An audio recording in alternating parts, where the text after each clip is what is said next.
யெகோவாயிரே prayer time வழியாக தேவநாமம் மகிமைப்படுவதாக. உங்களையும் இந்த சேனலுக்கு வெல்கம் பண்ணுறேன். இப்போ நம்ம பார்க்கவிருக்கிற வேத பகுதி மீகா 5:15. செவி கொடாத புற ஜாதிகளிடத்திலே கோபத்தோடும் உக்கிரத்தோடும் நீதியை சரிக்கட்டுவேன் என்றார். இந்த வசனத்தில் உங்களுக்கு ஒரு டவுட் வரலாம். செவி கொடாத புற ஜாதிகளிடத்திலே என்ற வார்த்தை இருக்குல்ல, அப்படின்னா என்ன என்று. அதாவது வசனம் கேட்டும் அதை அசட்டை பண்ணி ரட்சிக்கப்படாத ஜனங்கள் தான் புறஜாதிகள். அப்படிப்பட்டவர்களை குறித்து தான் இந்த வசனம் சொல்லப்பட்டுள்ளது.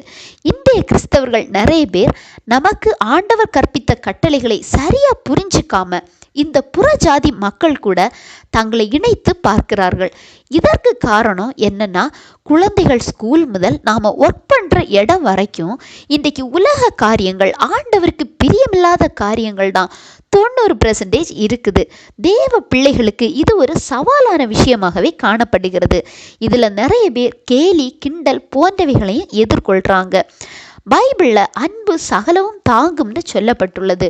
உங்களுக்கு பிரியமான ஒரு நபர் அவருடைய காரியங்களில் அவங்க எல்லார் முன்னாடி துக்கப்படுகிற மாதிரி ஒரு காரியம் நடந்தால் உங்களால் ஏற்றுக்கொள்ள முடியுமா? அதுபோல் நமது ஆண்டவர் துக்கப்படுறத உங்களால் ஏற்றுக்கொள்ள முடியுமா? அதுபோல தான் முடிந்த அளவு நம்மால் நமது அன்பு நம் தேவன் மீது எவ்வளவு செயல்படுகிறதோ அவ்வளவு நம்மால் அந்த இடத்துல நிலை நிற்க சமாளிக்க ஆண்டவர் உதவி செய்வார். மீகா 7:2 தேசத்தில் பக்தி உள்ளவன் அற்று போகிறான், செம்மையானவன் இல்லை என்கிறார். இப்படிப்பட்டவங்களை தாங்க சொல்றாங்க. நீங்க எப்படி இருக்கீங்க? இந்த லிஸ்ட்ல நீங்க இருக்கிறீங்களா? உங்களால் தேவ நாமம் மகிமைப்படுகிறதா? ஆண்டவர் நீதியை சரி கட்டுவேன்னு சொல்றார்.